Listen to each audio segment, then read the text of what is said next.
উপর যে আক্রমণটা হয়েছে, আক্রমণটা খুবই উদ্দেশ্যমূলক। আমার কাছে মনে হচ্ছে না যে এটা মারের যে ধরন, যে প্রকৃতি দেখলাম, এটা আমার মনে হয় না যে এটা খামাখাই হয়ে গেছে। এটা একেবারেই উদ্দেশ্যমূলক ছিল। মারামারির মধ্যে কিংবা পিটাপিটির মধ্যে ঘটনা ঘটে গেছে। আমরা তো জীবনে এই ধরনের বহু ঘটনা ফেস করেছি তো আমরা, কিন্তু এই ধরনের একটা অমানবিক আঘাত ওর আমার মনে হয় গলার উপরের মাথার যে অংশটা, এটা বোধ হয় ভিতরে কী অবস্থায় আল্লাহই বলতে পারে। আমি শুধু দেখলাম যে যেটা রক্তপাত এখনও হচ্ছে মাঝে মাঝে নাক দিয়ে। তো অবস্থাটা খুব একটা ভালো আমার মনে হচ্ছে না।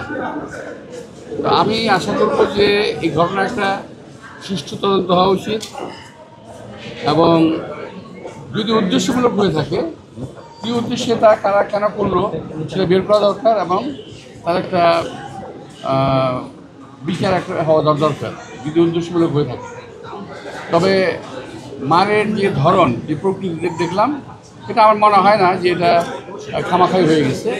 এটা একেবারেই উদ্দেশ্যমূলক ছিল। এখন আমি জানলাম বললো যে আজকে এবং গতকাল এবং আজকে বন্ধের দিন ছিল। এই ধরনের একটা ঘটনায় বিশেষ ব্যবস্থায় তাকে বিদেশে পাঠানোর একটা প্রক্রিয়া করা উচিত ছিল, বিশেষ ব্যবস্থায়।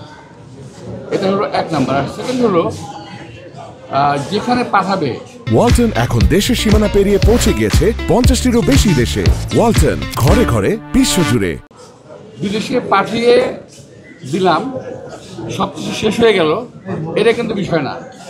আমার বিষয় হলো ওর কোথায় ইঞ্জুরি হয়েছে, আমাদের দেশে ডাক্তাররা এটাকে বের করতে পেরেছে ওই ইঞ্জুরিগুলো কোথায় কোথায় হয়েছে। সেই ইঞ্জুরির ট্রিটমেন্ট বিশ্বের যে দেশে ভালো হবে আমি মনে করি সে দেশে নেওয়াটাই বেটার। ইতিপূর্বে আমাদের এক সময় রাশেদ খান মেনন, আসম আব্দুর রব, তাদেরকে বিদেশে পাঠানো হয়েছিল প্রক্রিয়া অনুযায়ী, এবং বের করা হয়েছিল কোন জায়গায় আঘাতপ্রাপ্ত এবং কোথায় ট্রিটমেন্ট ভালো হবে। বিদেশে পাঠিয়ে দিলাম কোথাও এক জায়গায়, তাহলে কিন্তু হবে না।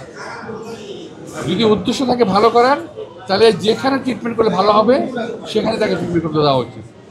অনেক ভালো ভালো জায়গা আছে।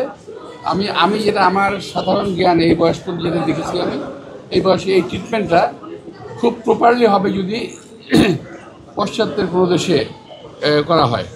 বিশেষ করে এই ট্রিটমেন্টটা আমি এটা আমাকে আবার কি ভুল বুঝবেন না, আমি যতটুকু আমার জ্ঞান আছে তাতে বলছি, এই ট্রিটমেন্টটা সবচেয়ে বেস্ট যদি জার্মানিতে পাঠানো হয়। সিঙ্গাপুর, ব্যাংকক, এই সমস্ত ট্রিটমেন্ট আমি মনে করছি না খুব একটা ভালো হবে। বিকজ আমি সিঙ্গাপুরের পেশেন্ট, সিঙ্গাপুরে ট্রিটমেন্ট করি, ব্যাংকক আমি ট্রিটমেন্ট করি, দেখেছি। তো যাই হোক, সরকার ভালো বুঝবে। আমি এটা আমার অ্যাডভাইস করলাম যে সরকারের ভালো বুঝতে হবে, যেটাই করুক তাড়াতাড়ি করা উচিত। দিন যাবে, ক্ষতি হবে। ও যে পরিমাণ অ্যান্টিবায়োটিক পাচ্ছে এখন, এই অ্যান্টিবায়োটিক তার শরীরে বেশি দিন নিতে পারবে না। এটা আমার সামনে ডাক্তাররা আছে, আমি খারাপ করেছি, তারা কথা বলেছে। তো আমি ডাক্তারি কোনো প্রেসক্রিপশন দিতে চাই না। আমি চাই ভালো হোক, আল্লাহ তাকে সুস্থ করে তুলুন, এবং দেশের কাজে লাগবে। আমাদের দেশের জন্য অনেক কাজ করেছে। তো ও আবার আমাদের মাঝে সুন্দরভাবে ফিরে আসবে।